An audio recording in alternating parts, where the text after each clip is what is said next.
चित्त अपना मन अपनी वृत्ति शिव में अगर लगाएंगे 5 दिन इन पंचम इंद्रियों को अगर हमने हमारे भगवान देवाधिदेव महादेव को समर्पित कर दिया, 5 दिन हमने ये पंचम इंद्रियां भगवान शिव को दे दी, अपना भीतर मन चित्त वृत्ति को हमने शिव को दे दिया, तो ये निश्चित है कि आप यहाँ से खाली नहीं जाएंगे। जब 5वें दिन जाएंगे तो आपकी झोली भी खुशियों से भरी होगी और अगली कथा में आपका भी पत्र होगा।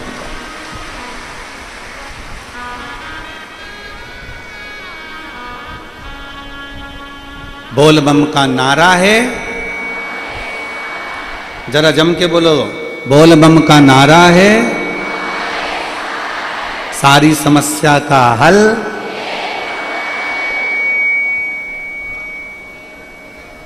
शिव तत्व की प्राप्ति हो। भगवान देवाधिदेव महादेव का चरित्र कथा, एक सुंदर से प्रसंग से शिव महापुराण की कथा प्रारंभ हो रही है। सुंदर से प्रसंग से, जिसमें श्री वेदव्यास जी ने देवराज नाम के ब्राह्मण का चरित्र कहा और बहुत सावधानी से सुनिएगा। बहुत दूर दूर से आए हो, 100 रुपये 50 रुपये 200 रुपये अपने खर्च कर कर आए, ऑटो से रिक्शे से गाड़ी से यहां पहुंचे हो। बहुत सावधानी से कथा को सुनिएगा, बहुत प्रेम से।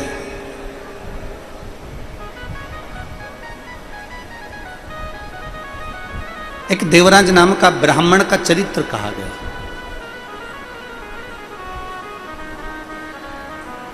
और वो देवराज जिसने कभी शंकर भगवान के मंदिर की सीढ़ी नहीं चढ़ी थी, वो देवराज जो कभी शिवालय तक नहीं गया, वो देवराज जो कभी भगवान शंकर की चौखट तक नहीं गया, जिसने कभी भगवान शंकर के शिवलिंग पर एक लोटा जल भी समर्पित नहीं करा,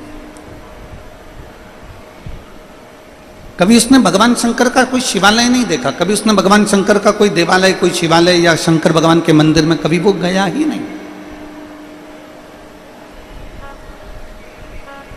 शिव के द्वार तक वो पहुंचा ही नहीं। और वेदव्यास जी कहते हैं कि देवराज नाम का ब्राह्मण, जो ब्राह्मण के घर में जन्म ले लेता है, ब्राह्मण के कुल में जन्म ले लेता है, पर कभी ब्राह्मण कर्म नहीं कर पाता।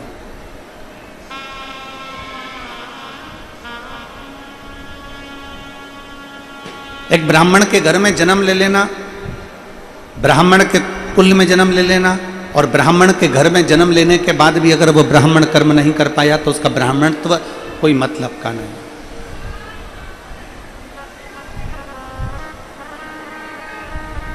शिव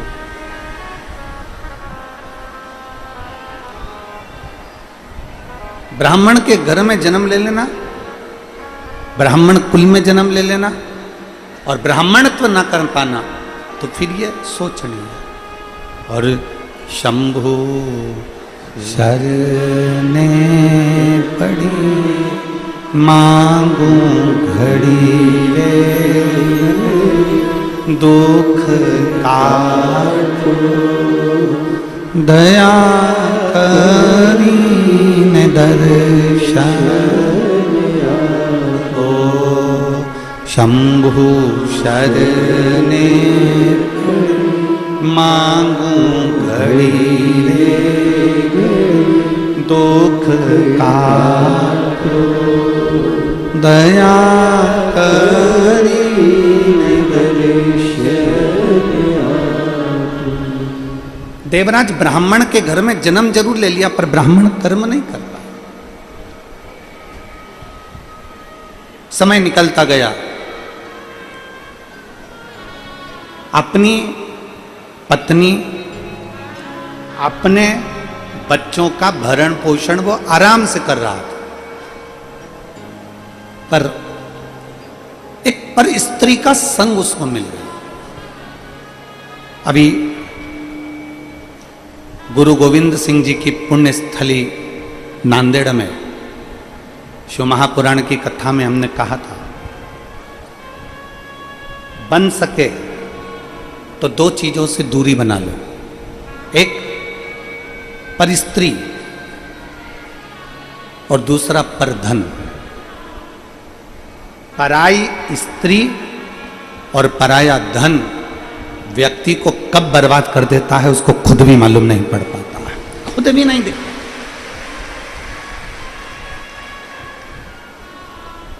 दो से दूरी बना लो।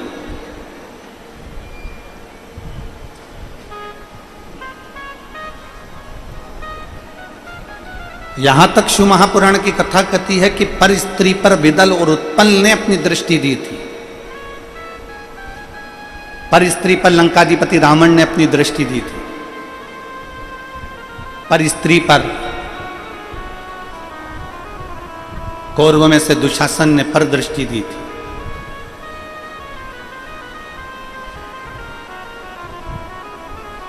पर स्त्री को यदि हम गलत विचार से भी अगर देख लेते हैं, गलत दृष्टि से भी देख लेते हैं, तो हमारा जीवन नाश होने में देरी नहीं लगती। दो चीजों से दूरी बनाओ, एक पर स्त्री और पर धन। ये दोनों बर्बाद करने वाले, ये दोनों नष्ट करने वाले। और देवराज ने सबसे बड़ी गलती करी कि देवराज अपनी घर में पत्नी थी, अपने घर में बच्चे थे, पूरा परिवार था, उनका भरण पोषण भी चल रहा है, उनका भोजन भी चल रहा है, उनका अच्छे से देख रेख भी चल रहा है। पर देवराज ने एक गलती करी कि एक सुंदर स्त्री के संग में वो पड़ गया। और एक स्त्री का संग ऐसा मिल गया उसको कि उस स्त्री ने, उस नारी ने देवराज से कहा कि रानी के गले में जो हार है, रानी के गले में जो हार पड़ा हुआ है, वो हार मुझे चाहिए।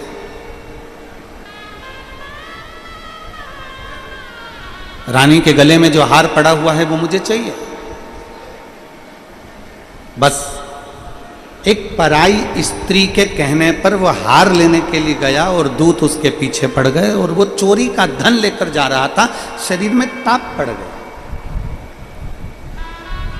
और चोरी के धन को लेकर वो शिवालय तक पहुंच गया। अब देखो जरा विचार करिएगा, जिसने कभी शंकर का मंदिर नहीं देखा, कभी शिवालय नहीं देखा, कभी शिव का द्वार नहीं देखा, कभी शंकर की चौखट नहीं देखी, कभी शंकर भगवान के शिवलिंग पर एक लोटा जल नहीं चढ़ाया, अनायास अचानक वो घूम फिर कर अगर कहीं से भी शंकर के चौखट तक जा रहा है, शंकर के दरवाजे तक जा रहा है, तो ये अंदाजा लगा कर रखना कि ये वो नहीं जा रहा, उसने, उसके पूर्वजों ने, उसकी 71 पीढ़ी में किसी ने अगर भगवान शंकर की आराधना करी होगी तो उस आराधना का फल ये रहा कि वो शंकर की चौखट तक अंतिम समय में पहुंच ही गया। ये उसकी आराधना का फल।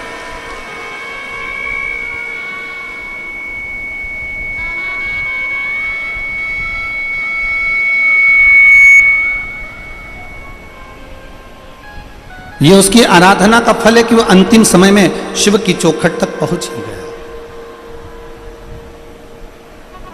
और तेरी कृपा बिना न हिले एक भी अणु, लेते हैं श्वास तेरी कृपा से। ये उसकी कृपा, ये उसकी उदारता।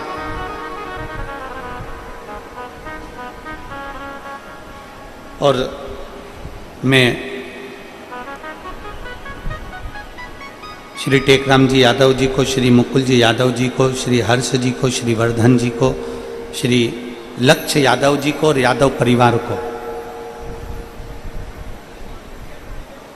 मैं आज बहुत बहुत धन्यवाद देता हूँ इस चीज के लिए कि आप अगर ये शिव महापुराण की कथा करवा रहे हैं, आपका तो पुण्य प्रबल हुआ ही है, पर आपके घर के माता पिता, दादा दादी और उनके भी कोई पूर्वज रहे हों, उनके पुण्य जब प्रबल हुआ होगा। वो कहते हैं कि छोटी सी गुल्लक जब बच्चा भरता है तो कोई गिफ्ट लेकर आता है, उसी तरह जब भगवान शंकर की कृपा होती है और कहीं हमारे पुण्य की गुल्लक भराती है, तब जाकर ये शिव महापुराण की कथा अपने परिवार में और अपने गांव में हो पाती है। कोई पुण्य प्रबल हुआ।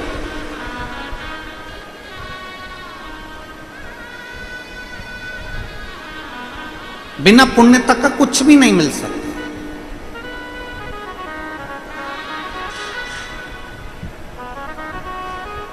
कमी है क्या?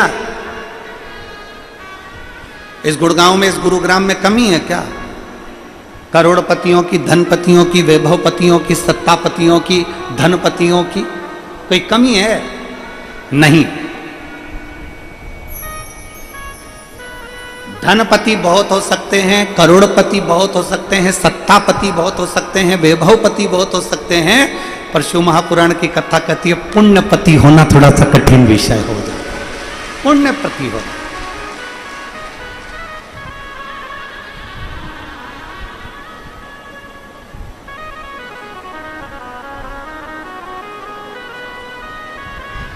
स्वयं खा लेना सुकृति है, छुड़ाकर खा लेना विकृति है, और बांट कर खाना ये मेरे भारत देश की संस्कृति है।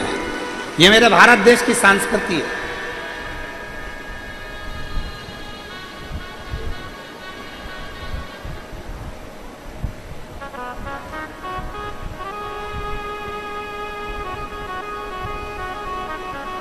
ये संसार की रीति है, पहले बहुत सारा धन जोड़ने के लिए पूरे शरीर का त्याग कर देता है, और फिर शरीर को ठीक करने के लिए पूरे धन का त्याग कर देता है। ये संसार की रीति है।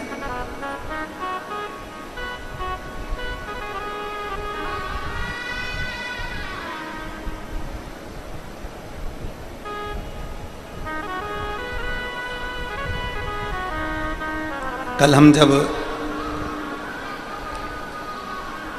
यहाँ गुरुग्राम में पहुँचे यादव जी के घर पर, तो उसके पहले हम गोवर्धन नाथ जी की परिक्रमा करने के लिए गए। आते आते तो परिक्रमा करते करते वहाँ एक आवाज़ गूंज रही है, उसको परिक्रमा करते करते वहाँ पर एक माता जी से मिलना हुआ।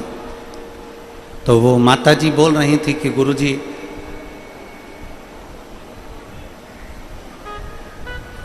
हम बहुत दिन से माला जाप करते हैं, पहले हमारा मन माला में लग जाता था, आजकल हमारा मन माला में नहीं लगता। हमने कहा माता जी, जिसका मन माल में लग जाता है तो माला में नहीं लग पाता, और जिसका मन एक बार अगर माला में लग गया तो फिर दुनिया के ठाट में और दुनिया के वैभव में नहीं लग पाता है। दोनों में अंतर है, दोनों में अंतर।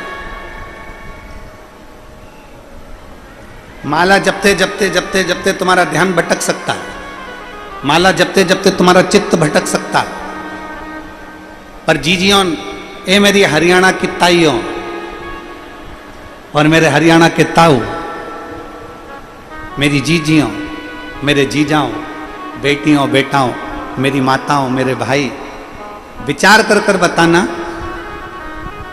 माला जपते जपते ध्यान भटक सकता है, पर नोट की गड्डी गिनते गिनते ध्यान भटकता है क्या?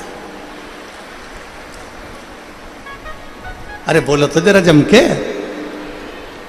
अच्छे से बोलो जरा। भटकेगा।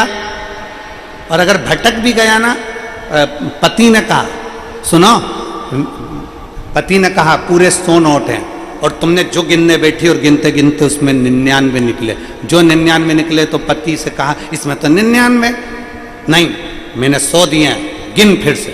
अब की बार उतने, और पहले जितनी लगन नहीं लगी थी ना, उससे दुगनी लगन में उसने नोट गिनना चालू करा। फिर गिनी 1 2 3 4 5 6,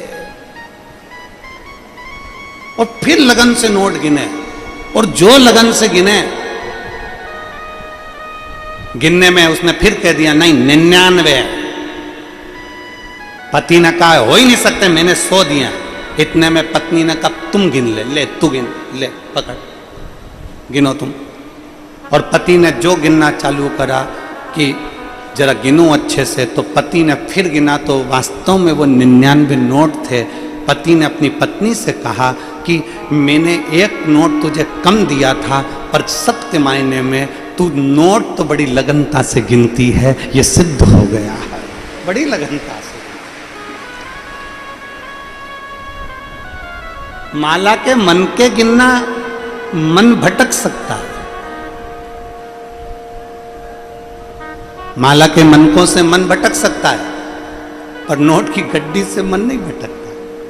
शिव महापुराण की कथा कहती है, जितना चित्त लगाकर तुम किसी कार्य को करते हो, जितना चित्त लगाकर तुम कोई कार्य करना चाहते हो, उस चित्त के साथ में जब तुम परमात्मा को पाने की भी लगनता, परमात्मा को पाने का भी लक्ष्य निश्चित करते हो, तो एक ना एक दिन मेरा विश्वनाथ, मेरा शंभु त्रिकालदर्शी तुम्हारे सामने आकर खड़ा जरूर हो जाता है।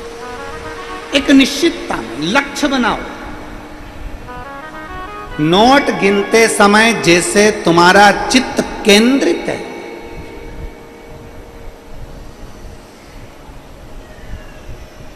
धन गिनते समय जैसे तुम्हारा चित्त केंद्रित है, और डेंटिंग पेंटिंग करते समय तुम्हारा दर्पण के सामने चित्त केंद्रित है, जरा सी भी गड़बड़ी नहीं होना चाहिए, एकदम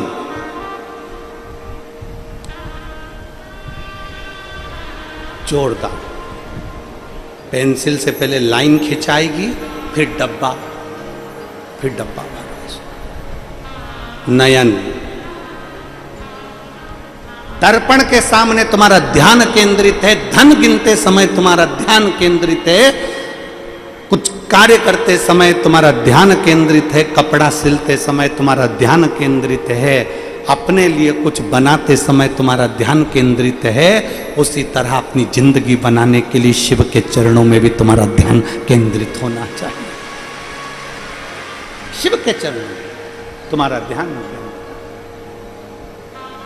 और मैंने तेरे ही भरोसे बाबा, तेरे ही भरोसे हवा बिच उड़ती जावांगी, बाबा डोर हथों छड़ी में कटी जावांगी, भोले में तेरी कदम, शंभू में तेरी कदम, हवा बिच उड़ती जावांगी, बाबा डोर हथों छड़ीना में कटी जावांगी। अपने ध्यान को केंद्रित करें, और जितना ध्यान केंद्रित होगा उतना शिव को पाने में देरी नहीं लगेगी। जितना केंद्रित होगा, क्यों? बेलपत्री को जब भी चढ़ाया जाता है तो पीछे की डंडी पकड़कर नहीं चढ़ाया जाता। बेलपत्री को चढ़ाने के लिए मध्य भाग को, जैसे यह बेलपत्र होता है तो इसका मध्य की जो डंडी होती है, मध्य भाग होता है बेलपत्री का, तब मध्य भाग को पकड़कर हम भगवान शंकर को बेलपत्र समर्पित करते हैं। कोई भी बेलपत्र ऐसे नहीं चढ़ाता कि डंडी पकड़ के चढ़ा दिया, फिर पीछे की डंडी पकड़ के चढ़ा दिया, फिर पीछे की डंडी पकड़ के चढ़ा दिया, फिर डंडी पकड़ा, फिर चढ़ा दिया ना। मेरे देवादिदेव महादेव को जब भी बेलपत्र चढ़ाया जाता है तो मध्य भाग, पीछे की डंडी पकड़कर नहीं, मध्य भाग से भगवान शंकर को बेलपत्र समर्पित किया जाता। मध्य भाग से जब भी पकड़ेंगे तो मध्य भाग को पकड़कर बेलपत्र समर्पित करेंगे। क्यों?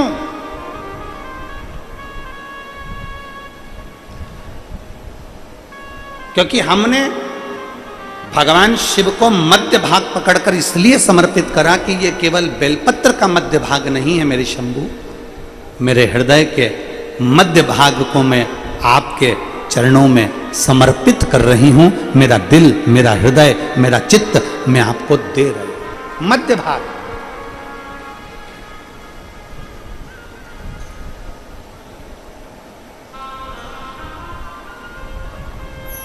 एक विश्वास के साथ दे रही हूं। एक मां बैठी है,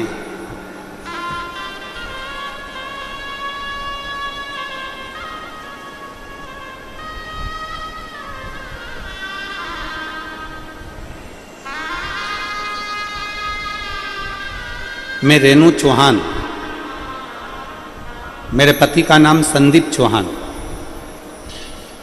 जसपुर उधम सिंह नगर उत्तराखंड की निवासी हूं। कहीं बैठी हो तो हाथ हिला सकती हैं।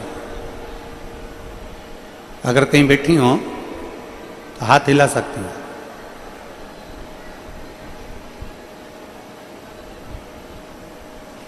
और अगर बैठी हो और साथ में बच्चा आया है तो उसको लेकर आ भी सकती हैं। कहीं बैठी हो तो हाथ हिला सकती हैं, और अगर बच्चा आया हो साथ में तो उसको लेकर आ सकती हैं। व्यासपीठ। मैं रेणु चौहान, मेरे पति का नाम संदीप चौहान। मैं जसपुर उधम सिंह नगर उत्तराखंड की निवासी हूँ। मेरे बाबा का मैं क्या वर्णन करूं गुरुदेव। मेरी शादी के मैंने 2 साल, 3 साल, 4 साल, 5 साल, 6 साल, 7 साल, 8 साल, 9 साल, 10 साल, 11 साल केवल बच्चे का इंतजार करा कि मुझे संतान होगी। पर मैंने जिस डॉक्टर साहब के पास में जाकर चेकअप कराया, मेरे पति के साथ में गई और डॉक्टर को मैंने चेकअप कराया। मैंने दिल्ली तक नहीं छोड़ा, सब दूर इलाज करवाया, पर डॉक्टरों का कहना था कि मैं मां नहीं बन सकती, संतान नहीं हो सकती। सब दूर से हार गई। 11 साल में 11 साल मेरी शादी को हो गए। तब मेरी सहेली ने बताया कि टीवी पर कथा आती है शिव महापुराण की, उसको सुनना चालू कर। मैं आपको नहीं जानती थी। टीवी खोली, आस्था चैनल पर पहली बार आपकी कथा आसन लगाकर टीवी के सामने बैठकर सुनी। और एक कथा नहीं, कई कथाएं मैंने सुनी। आंकड़े की जड़ का प्रयोग किया, सफेद आंकड़े की जड़ लाई, तुम रुकेश्वर महादेव के नाम से अपनी कमर पर बांधना। 1 बार करा नहीं हुआ, 2 बार करा नहीं हुआ, 3 बार करा नहीं हुआ। फिर आपकी कथा में सुना था कि पंडाल में बैठकर जो मांगा जाता है वो बाबा देता जरूर है। फिर हमने सोचा कि हमारे पास में तो कहीं कथा हो नहीं रही तो कहां जाएं। फिर मैं नोएडा में कथा थी, वहां पर मैंने केवल 1 दिन की कथा नोएडा की श्रवण करी। और वहां बैठकर मैंने बाबा से विनती करी, बाबा सारी दुनिया की झोली भरते हो तो मेरी खाली क्यों रख दी। केवल 1.5 महीना निकला और बाबा की कृपा से मेरा गर्भ ठहर गया। और मैं बाबा को यहाँ धन्यवाद देने के लिए आई हूँ कि 11 साल के बाद मुझे मेरे बाबा ने पुत्र रत्न की प्राप्ति कराई। मैं बाबा को धन्यवाद देने के लिए आई हूँ। प्रणाम करो, प्रणाम करो।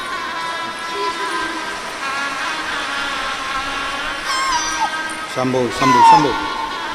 मुझे बहुत से अनुभव है, आपकी कृपा है।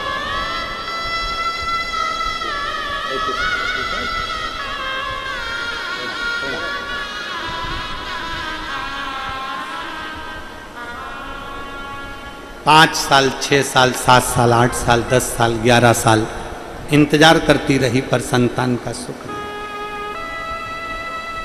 पंडाल में बैठकर 1 बार कथा का रसपान किया और बाबा ने कृपा करी। रेणु चौहान, पति का नाम संदीप चौहान, जयपुर उधम सिंह नगर उत्तराखंड की निवासी। एक बार जोरदार ताली बजाकर उनका साधु का। शिव तत्व की प्राप्ति। फिर निवेदन करूंगा, यहाँ जितने बैठे हैं, जितने आस्था चैनल पर सुन रहे हैं, जितने फेसबुक यूट्यूब पर कथा को सुन रहे हैं, आप बहुत दूर दूर से कथा को श्रवण करने के लिए आए हो। दिल से सुनना। कहीं यादव परिवार पर भगवान भोलेनाथ की कृपा हुई है और उनसे ज्यादा कृपा आप पर हुई है, जो ये कथा गुरुग्राम की भूमि पर हो रही है। दिल से सुनो, थोड़ा मन लगाकर, चित्त लगा। पड़ोसन अगर कुछ भी बोले तो कहना जवाब में कथा के 3 घंटे बाद दूंगी, मेरे को अभी सुन लेने दे। मुझे बाबा के दरवाजे पर आकर झोली भर, मुझे सुन। एक चित्तवृत्ति शिव को दे दो। हम भगवान को सब कुछ देते हैं। हमने भगवान का भोग भी लगाया, वस्त्र भी दिया, आभूषण भी दिया, धन भी दिया, सब कुछ भोलेनाथ जी को, सब कुछ हमने भगवान को दिया, पर अपना मन नहीं दे पाते, दिल नहीं दे पाते, हृदय नहीं दे पाते। और वही देना है। एक शिव महापुराण का बड़ा सुंदर चरित्र है।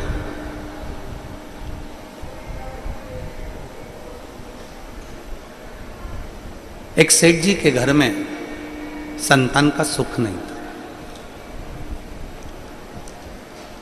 बड़ा सुंदर प्रसंग है।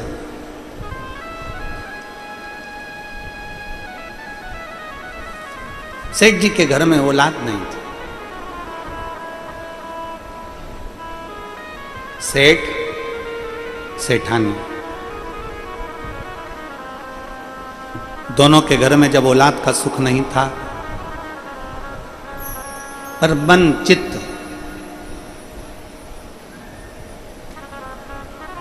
कभी ना सेठ जी का चित्त ना सेठानी का चित्त कभी भी भगवान की ओर नहीं गया। दोनों के घर में औलाद नहीं, पर संतान का सुख नहीं है, पर दोनों का चित्त कभी शिव जी की ओर नहीं गया, कभी नहीं।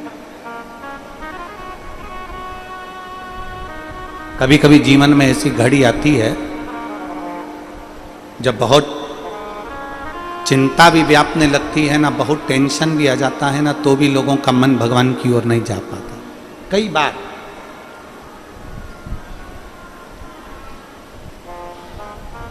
चित्त नहीं गया।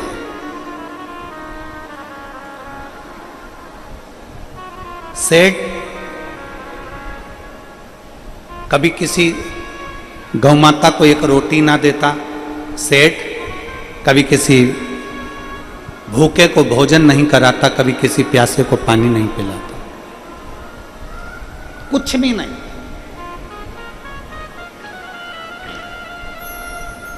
सेठानी का स्वभाव भी ऐसा ही था कि वो कभी किसी को कुछ नहीं देता।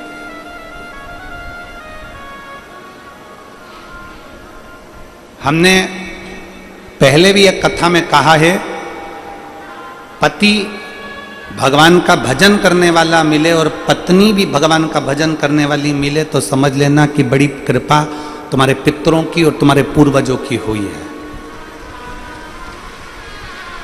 मान लो पति पत्नी में से पति भगवान का भजन करने वाला मिले और पत्नी भगवान का भजन करने वाली नहीं मिले तो भी समझना कि भगवान की कृपा।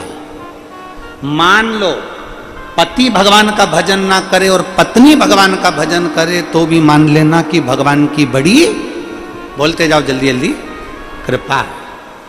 और अगर पति और पत्नी दोनों ही सीताराम है, ना पति कभी भगवान का नाम ले, ना पत्नी कभी भगवान का नाम ले, ना पति कभी धर्मात्मा, ना पति कभी भूखे को भोजन कराए, ना पत्नी कभी भूखे को भोजन कराए, ना पति किसी के लिए खड़ा हो, ना पत्नी किसी के लिए खड़ी हो, तो समझ लेना कि फिर तो सीताराम, राधे श्याम तो राधे श्याम नहीं है।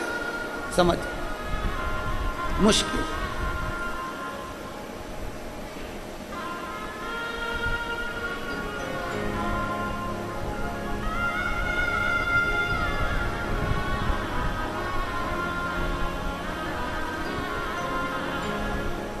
वर्धन जी, यादव परिवार, काका जी, चाचा जी, आपको भी कहेंगे हम, और पूरे वर्धन परिवार को, श्री टेकराम जी को, मुकुल जी को, हर्ष जी को, लक्ष्य जी, वर्धन जी, सबको कहेंगे।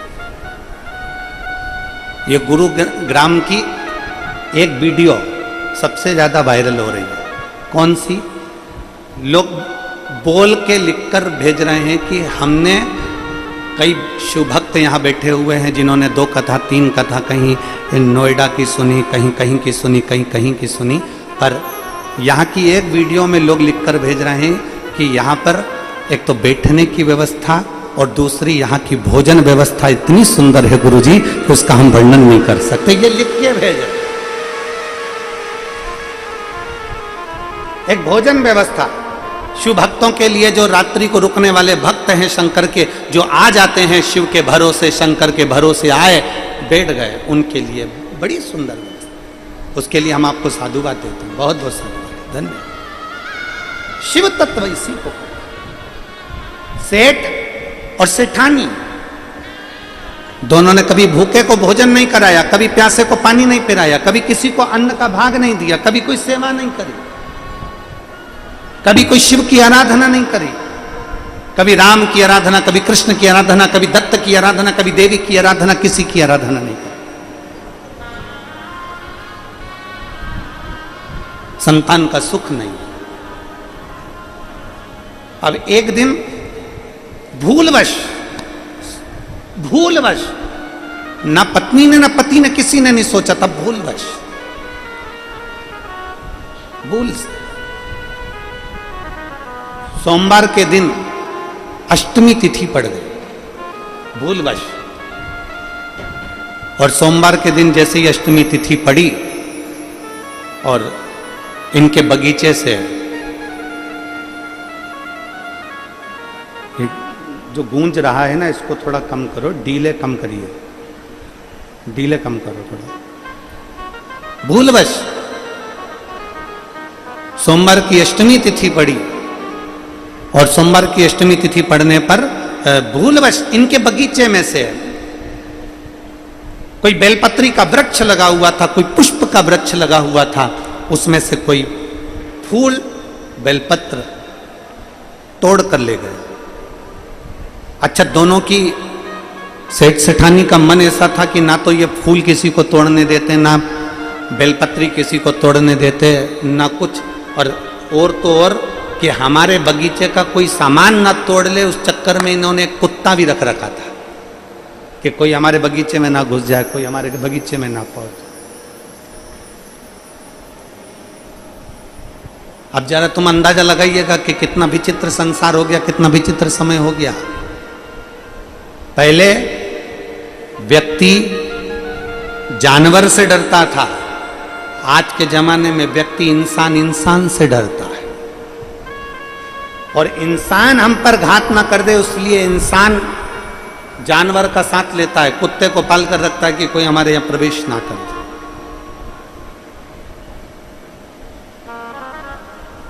सेठ सेठानी के बगीचे में से कोई ने बेलपत्र निकाल ली, कोई ने पुष्प ले लिया और ले जाकर, सोमवार की अष्टमी थी, अंदाजा नहीं लग पाया, ध्यान नहीं रख पाया, और सोमवार की अष्टमी के दिन भूलवश, इनको नहीं ध्यान में, कोई दूसरे ने तोड़ा, दूसरे ने लिया और शंकर जी के मंदिर में जाकर वो बेलपत्री और पुष्प समर्पित कर दिया। जैसे ही बेलपत्री और पुष्प समर्पित हुआ, हमने पहले भी कथा में कहा है कि सोमवार की अष्टमी के दिन भूल से भी अगर एक बेलपत्र, एक श्वेत पुष्प शंकर भगवान को समर्पित हो जाता है, तो ये मानकर चलें कि आपने कुछ मांगा भी नहीं तो भी शंकर भगवान देने के लिए आपके दरवाजे पर पहुंच जाए। भूलवश सोमवार की अष्टमी के दिन अगर भूलवश भी अगर हमारे हाथ से एक बेलपत्र, एक पुष्प शिव को समर्पित हो जाए, तो समझ लो कि कहीं शंकर की उदारता, कहीं शिव की कृपा।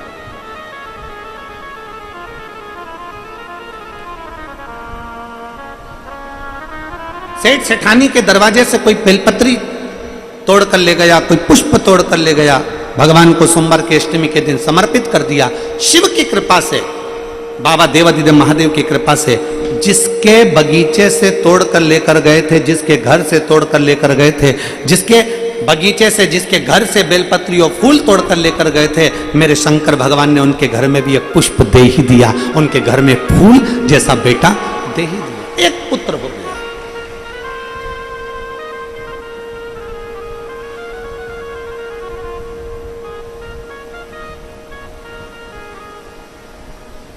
एक फूल जैसा बेटा उनके घर में जन्म ले लिया, जिसका नाम वज्र सुमन हुआ।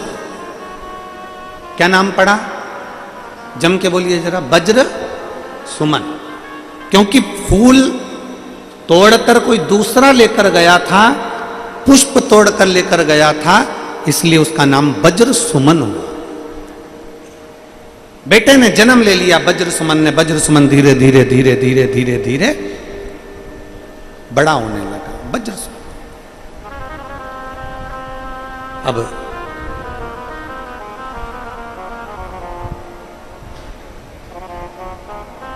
वज्र सुमन धीरे धीरे धीरे धीरे बढ़ने लगा। बढ़ते बढ़ते शंकर भगवान के प्रसाद के द्वारा हुआ था, इसलिए वज्र सुमन शिव का भक्त था। पिताजी दुकान पर लगाते, वज्र सुमन दुकान पर नहीं जाते। पिताजी काम से भेजते, वज्र सुमन हाथ में जल का पात्र लेकर शिव के पास चले गए। शिव भक्ति में डूबने लगा।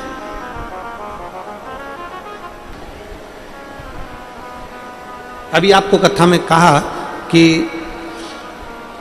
पति अगर भजन करने वाला है और पत्नी अगर भजन नहीं करती तो भी भगवान की कृपा समझो, पत्नी भजन करे और पति ना करे तो भी भगवान की कृपा समझो, और पति पत्नी दोनों ही भगवान की भक्ति ना करे तो समझ लो फिर सीताराम जी है। पर कृपा देखिए शिव की। वज्र सुमन भगवान की भक्ति करता है, मंदमती मंदाती कभी भगवान की भक्ति में नहीं लगी। मंदाती शिव भक्ति करती ही नहीं। और फिर निवेदन है मेरी हरियाणा की जीजियों से, मेरे जीजाओं से, मेरी बेटियों से, बेटाओं से, माताओं से, मेरे भाइयों से, तुम्हारे मन में कभी ये मत लेकर आना कि मैं मंदिर जाती हूं मेरी देवरानी नहीं जाती, मैं मंदिर जाती हूं मेरी जेठानी नहीं जाती, मैं मंदिर जाती हूं मेरी बहू नहीं जाती, मैं मंदिर जाती हूं मेरा बेटा नहीं जाता, मैं मंदिर जाती हूं मेरा पति नहीं जाता। कभी तुम्हारे मन में यह भाव लेकर मत आइए, कभी यह भाव लेकर मत आओ। बल्कि भगवान शंकर के मंदिर में एक लोटा जल चढ़ाते चढ़ाते ये जरूर कहना, प्रभु ऐसी कृपा जरूर करना कि जो मंदिर नहीं आ रहे हैं एक दिन तेरी कृपा से वो भी शिवालय आना प्रारंभ कर दे, शंकर को जल चढ़ाना प्रारंभ कर, इतनी कृपा जरूर कर। और तेरी कृपा बिना न हिले एक तू कृपा करेगा तो सब कुछ हो सकता है, तू करुणा करेगा तो सब कुछ हो सकता है, तू दया करेगा तो सब कुछ हो सकता है, तू कृपा कर।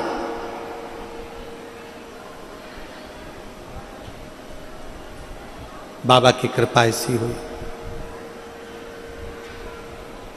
आज मंदाती के मामा जी ने अपनी भांजी और अपने भांजा दामाद दोनों का भोजन प्रसाद रखा, दोनों के लिए निमंत्रण आया और दोनों के लिए भोजन की व्यवस्था करी गई मामा जी के यहां। बहू ने कहा, मंदाती ने अपने पति से कहा, सुनो मेरे मामा जी के यहां भोजन है, आपका और मेरा, आप भांजी दामाद हो, आपका और मेरा दोनों का भोजन है, चलिए चलो। पति ने मना करा, देखो आज मैं नहीं जा सकता, आज मेरा मन नहीं है जाने का, मैं नहीं जाऊंगा, आज मैं नहीं जाऊंगा। पर पत्नी तो पत्नी थी, थोड़ी जिद पे अड़ गई।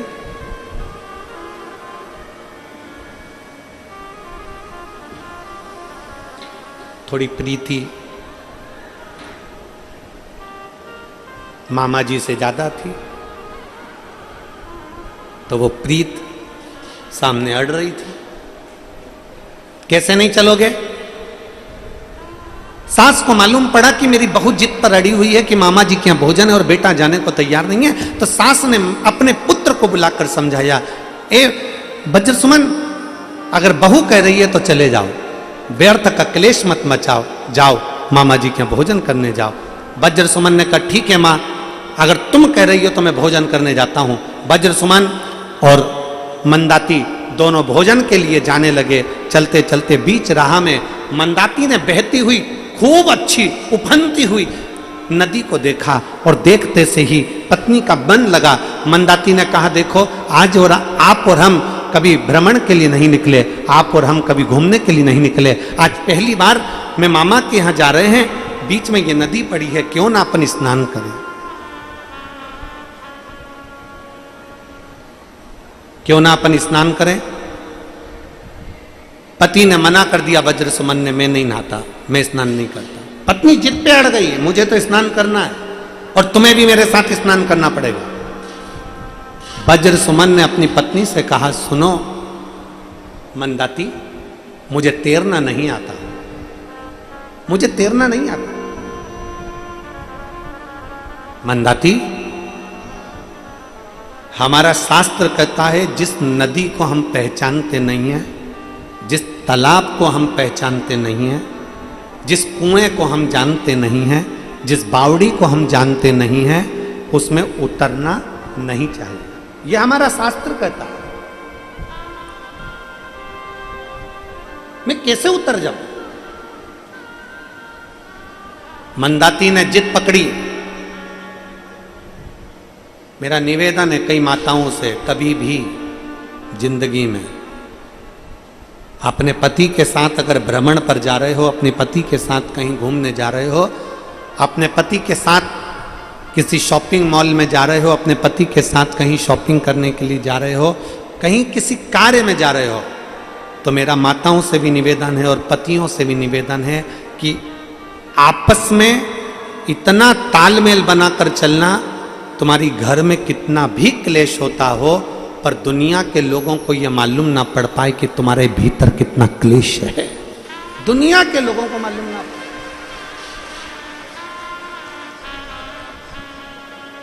इतना तालमेल बनाकर चलिएगा, इतना तालमेल।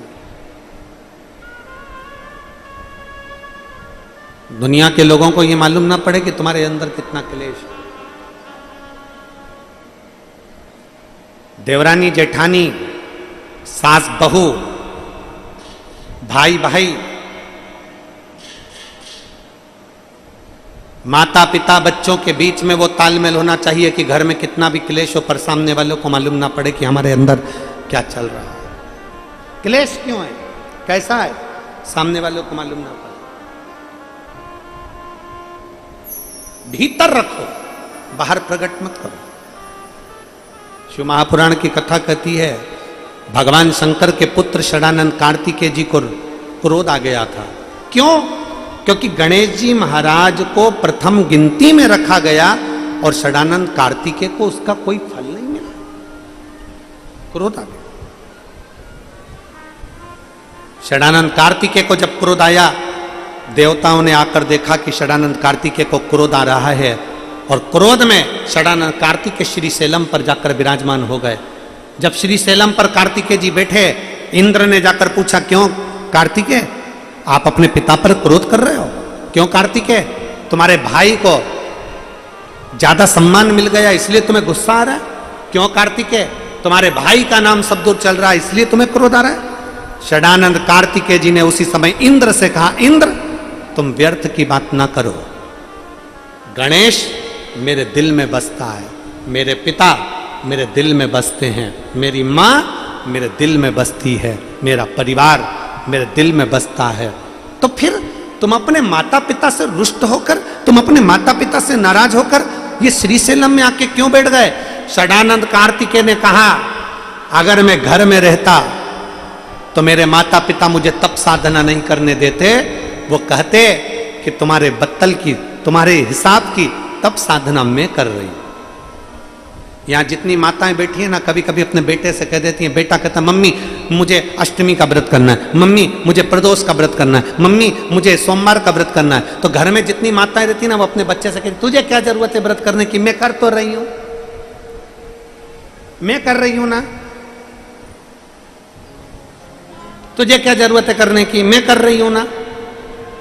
कई कई माताएं कहती हैं कि मैं कर रही हूं ना, तुझे क्या जरूरत है। षडानंद कार्तिकेय जी कहते हैं इंद्रदेव से, इंद्रदेव तुम यह मत सोचना कि गणेश मुझसे दूर है, मेरे माता पिता मुझसे दूर हैं।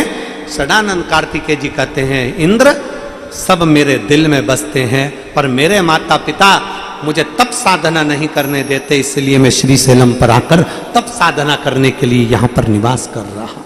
यहां रहे, ये मेरे भीतर की बात है, ये मेरे अंदर की बात है, ये मेरे भीतर की बात है। यहां मेरे बहुत लोग मिलते हैं, देवर देवरानी अगर दूसरे मकान में रह रहे हैं, जेठ जेठानी दूसरे मकान में रह रहे हैं, तो देवरानी के पास में भी ढेर जाएंगे और जेठानी के पास में भी बहुत जाएंगे। क्यों? क्या तुम्हारे जेठ ने तुम्हें हिस्सा नहीं दिया? क्यों? क्या तुम्हारे देवर ने तुम्हारे लिए कुछ नहीं किया? क्यों? तुम्हारे मामा जी ने, तुम्हारे काका जी ने कुछ नहीं किया? क्यों? तुम्हारी बुआ जी ने, फूफा जी ने कुछ नहीं किया? दुनिया के लोग, प्रपंच रचने वाले ढेर आएंगे, पर शिव महापुराण की कथा कहती है, क्या किसको रोइए चादर तान के सोइए, आग लगे बस्ती में, जरा जम के बोलो, जरा अपन रहो मस्त। क्यों व्यर्थ की बातें करना? शिव स्तुति में अपना चित्त लगाओ। एक पत्र है,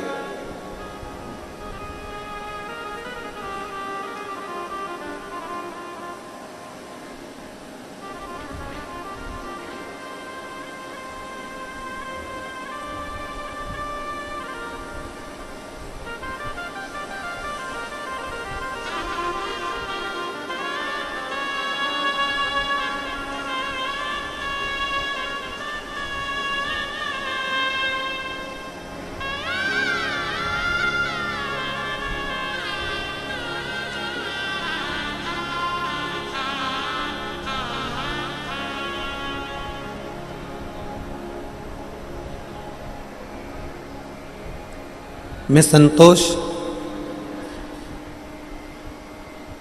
कसारिया, मेरे पति का नाम राजेश कसारिया। कहीं बैठे हो, मेरा मोबाइल नंबर ये है। पत्र को आप लोग एलईडी पर आस्था चैनल पर भी पढ़ सकते हैं। एलईडी पर आस्था चैनल पे पत्र चलता है, आप उसको पढ़ सकते हैं। कहीं बैठे हो तो हाथ हिला सकती हैं, और अगर बैठी हो तो बेलपत्री लेने के लिए यहाँ आ सकती हैं। मैं संतोष कसारिया, राजेश कसारिया, हिसार से हूँ। हिसार हरियाणा की रहने वाली हूँ। मेरा मोबाइल नंबर ये है। मेरे पति के गले में गठान हो गई। दिसंबर 2023 में हमने जगह जगह पर दिखाया, हिसार के हॉस्पिटल में दिखाया, फिर हम लोगों ने बाहर जाकर भी दिखाया। डॉक्टर ने कहा कि ये गठान का ऑपरेशन होगा और गठान निकालकर जांच होगी। ऑपरेशन का खर्चा पूछा गया तो 3.5 लाख रुपए का खर्चा ऑपरेशन का बताया।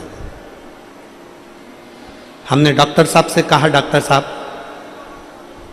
हमें कुछ दिन दे दीजिए, हम वापिस आकर ऑपरेशन करा लेंगे। क्योंकि हमारे पास में इतना पैसा नहीं था गुरु जी, तो हम झूठ बोलकर घर आ गए। और घर आने के बाद आंखों में जल भरकर इतने रोए ना गुरुदेव कि एक तो पति के गले में गांठ हो गई, खाना खाते नहीं बनता, महीने निकलते जा रहे थे और उनके गले में से पानी भी निकलना बड़ा मुश्किल हो रहा था।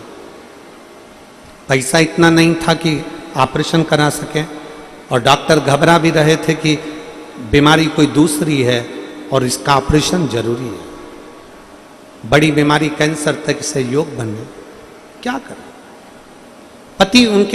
पति के मुख में पानी भी नहीं जा पा रहा था।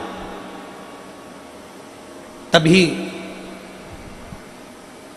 सब्जी का ठेला चलाने वाला, जो तरकारी भेजने वाला, बेचने वाला है, सब्जी बेचने वाला है, उसके यहां से मैं सब्जी खरीद रही थी। उसी ने मुझसे कहा कि बहन जी आप रोज थोड़ा सा सामान लेती हो, क्या बात है? पति को गले में गांठ हो गई है और डॉक्टर ऑपरेशन का बोल रहा है, वो कुछ खा पी नहीं सकते, मैं अकेली क्या लूं?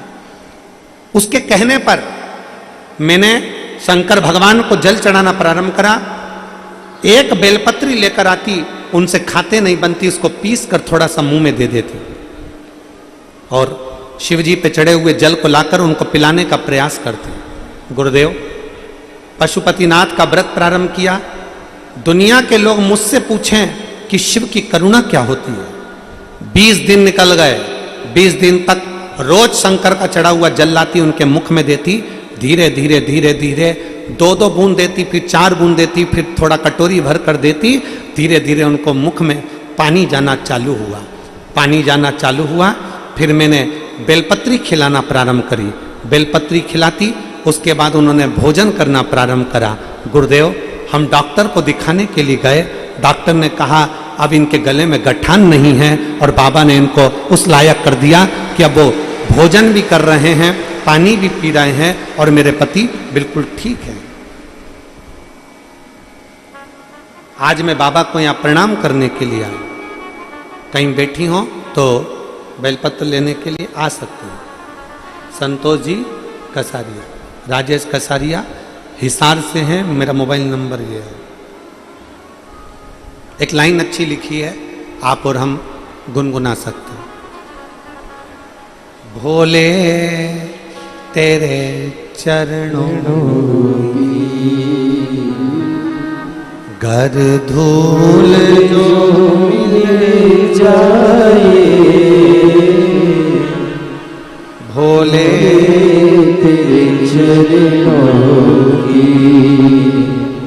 घर धूल जो मिल जाए, सच कहता हूँ बाबा तकदीर बदल जाए। अगर दिल से, हृदय से शिव तत्व को प्राप्त किया तो शिव क्यों ना सुने।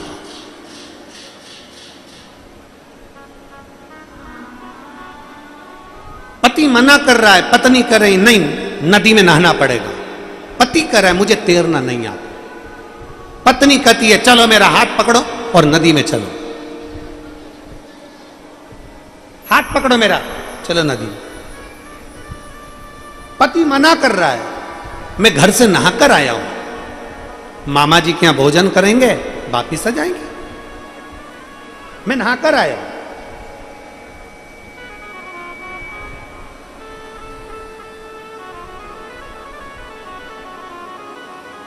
हाथ पकड़ो मेरा, चलो चलिए। और चले। पति अपनी पत्नी मंदाती को समझा रहा है, मान ले मेरा कहना, मान ले, मेरे बस का, मेरे बस का नहीं।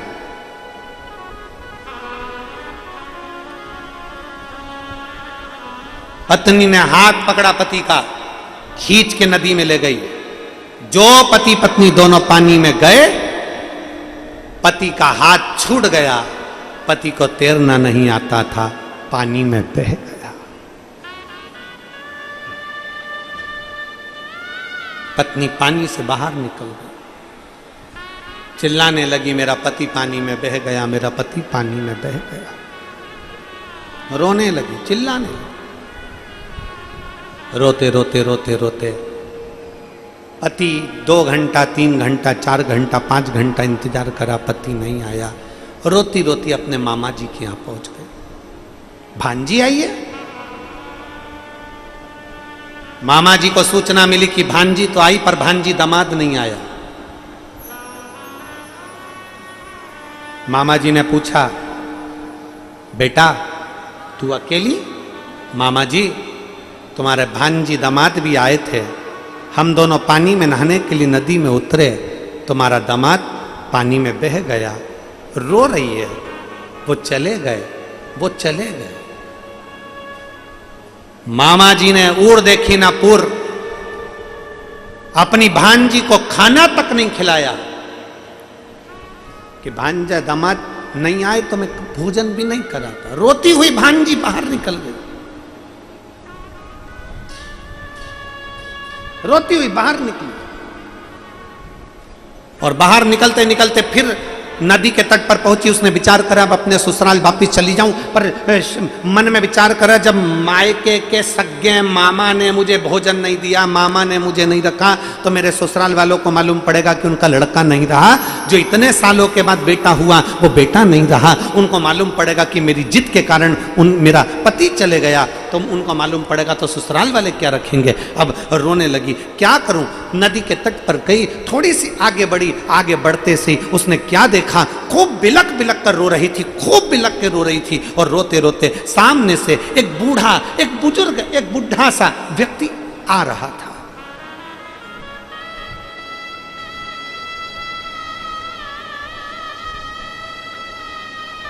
घर में, गांव में, नगर में, शहर में, परिवार में एक बुजुर्ग व्यक्ति रहना चाहिए, होना चाहिए। घर में बुजुर्ग का सम्मान होना चाहिए, बूढ़ा व्यक्ति घर के अंदर होना चाहिए। क्या फल मिलता है। रावण की सेना में भी एक बुजुर्ग था और राम जी की सेना में भी एक बुजुर्ग था। राम जी की सेना में भी एक बूढ़ा था और रावण की सेना में भी एक बूढ़ा था।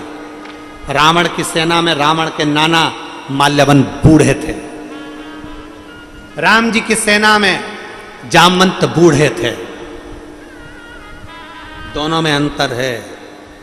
रावण बूढ़े माल्यवन के कहना मानता नहीं था और हनुमान जी बिना जामवंत के कहीं जाते ही नहीं थे। दोनों में अंतर है, दोनों में अंतर। रावण बूढ़े का कहना नहीं मानता था, रावण बुजुर्ग का कहना नहीं मानता था, रावण बूढ़े का कहना नहीं मानता था। माल्यवन समझाते थे, मानता नहीं था। नाना जी समझाते थे, मानता नहीं था। माल्यवन बूढ़े के कहने पर नहीं चल, रावण बूढ़े के कहने पर नहीं चलता था, बुजुर्ग के कहने पर नहीं चलता था। और हनुमान जी जब लंका पर चढ़ाई करने के लिए जाते हैं तो जामवंत से पूछते हैं कि आप मुझे आज्ञा करें, मैं क्या करूं? जामवंत ने कहा कि ऐसे जाओ, ऐसा करना, वैसा करना, और हनुमान जी चल देते हैं। हनुमान जी चल देते हैं। घर के बुजुर्ग के कहने पर अगर तुम चले हो तो यह पक्का है एक दिन लंका में आग लगाकर ही बनोगे, ये निश्चित है। थोड़ा बुजुर्ग का सम्मान हो। शिव महापुराण की कथा कहती है माता पिता का घर में आदर होना चाहिए, बुजुर्ग का सत्कार होना चाहिए, बूढ़े का आदर होना चाहिए, सम्मान होना चाहिए।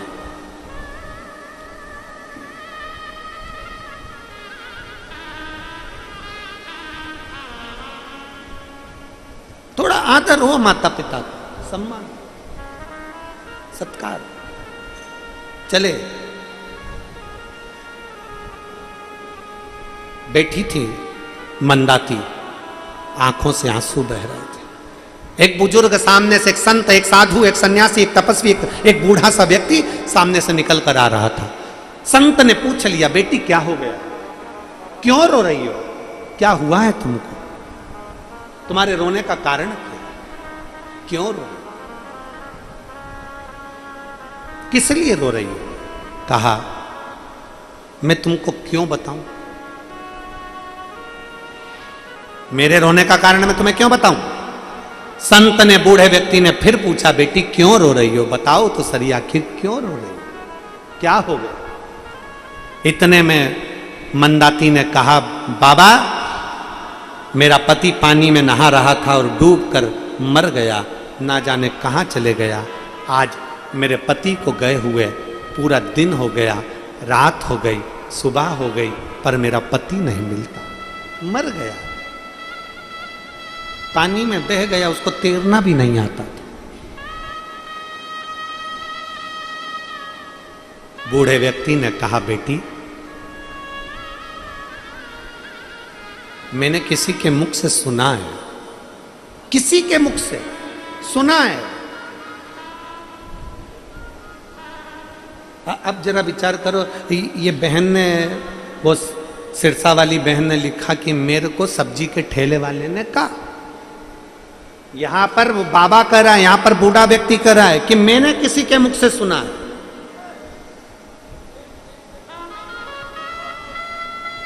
कि अगर घर में दुख आया है, तकलीफ आई है, कष्ट आया है, कोई परेशानी आई है, तो पार्थिव शिवलिंग का अगर निर्माण करा जाए और 7 वृक्ष की पत्तियों को तोड़कर 7 आचमन जल, 7 चुल्लू जल शिव को चढ़ाया जाए और 7 वृक्ष की पत्तियों को तोड़कर शंकर पर चढ़ाया जाए तो दुख कट जाता है।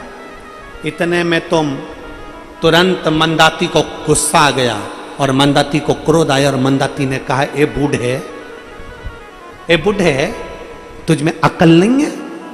मेरा पति मर गया, मेरा पति पानी में बह गया और तुम मुझसे कह रहा है कि पार्थिव शिवलिंग का निर्माण करो, 7 चुल्लू जल, 7 आचमन जल, 7 चुल्लू जल में भगवान को चढ़ाऊं और 7 वृक्ष की पत्ती लाकर चढ़ाऊं?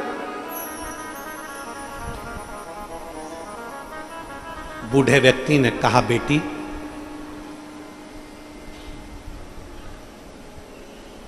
मेरी बात मान ले, सोमवार की अष्टमी के दिन 7 चुल्लू जल या तुम्हारे हाथ में जो लोटा होता है पानी का, उस जल को जब डालते हैं 7 बार धीरे धीरे धीरे धीरे उत्तर की ओर मुख कर कर, दक्षिण में बैठकर उत्तर की ओर मुख कर कर जब 7 बार जल दिया जाता है, दल चढ़ाया जाता है, 7 वृक्ष की पत्तियों को तोड़कर शिव जी को चढ़ाया जाता है। कितना भी कष्ट का समय चल रहा हो, वो कष्ट का समय कट ही जाता है और कुछ अच्छी खबर मिलती जरूर है, कुछ अच्छा मिलता जरूर है। एक हरतालिका तीज के दिन फुलेरे का दर्शन, इधर हरियाणा में हरतालिका तीज होती है कि नहीं होती, हमको नहीं मालूम, नहीं होती। अगर नहीं भी होती है तो प्रयास करा करो कि शंकर जी के मंदिर में, अगर कहीं हरियाणा में हरतालिका तीज नहीं होती है तो शंकर के मंदिर में अपनी तरफ से एक डलिया लेकर या बांस की छबड़ी लेकर उसमें मालाएं लटकाकर शंकर के ऊपर जैसे वो जलाधारी लगी रहती है वैसे फूल की फुलेरा लगाना चाहिए, लगाना चाहिए। और मेरा निवेदन है यहाँ बैठी हुई सारी माताओं से, आपके नजदीक में जो शिव मंदिर हो, प्रयास करना कि हरतालिका तीज के दिन अपनी तरफ से एक फुलेरा अपने घर में तैयार कर लो, माला ही तो लटकाना, एक फूल झूमर जैसा, झूमर जैसा।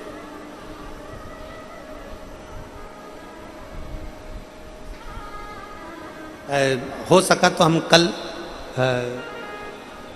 बताएंगे, बोलेंगे इनको यादव परिवार में वर्धन जी की माता जी को या उनकी चाची जी को बोलेंगे तो वो बना के लाएंगी, तो हम आपको दिखाएंगे कल कि फुलेरा कैसा होता है। एक गोल या चौकोर कोई रिंग, उसके अंदर मालाएं लटकी, फुलेरा वो लगा है सामने, देखो पीछे लगा हुआ दिख रहा होगा आपको, कैमरे वाले उसको जरूर दिखाएंगे। एक गोल और भी हम कल एक बना के ले आएंगे तो आपको दिखा देंगे। फुलेरा बन सके, प्लास्टिक के फूल का नहीं, ताजे फूल का घर में मिल जाए फूल ऑन या बाजार से माला लेकर उसका निर्माण करो, प्रयास करो।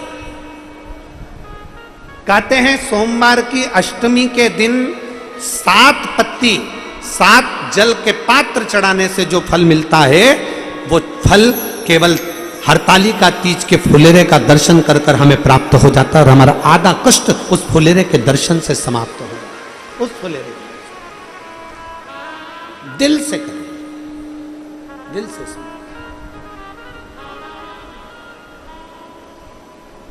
शिव तत्व कह रहा है, भगवान शंकर का चरित्र कह रहा है, शिव महापुराण की कथा कह रहा है, भगवान देवादिदेव महादेव का चरित्र।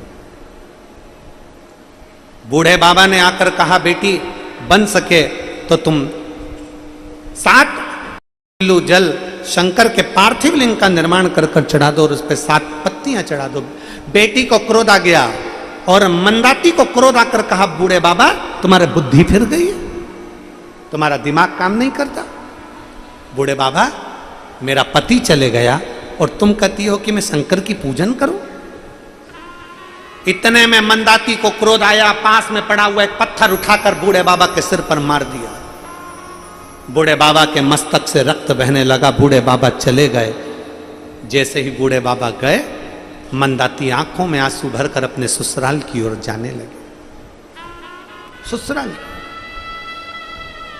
मंदाती अपने ससुराल की ओर जा रही।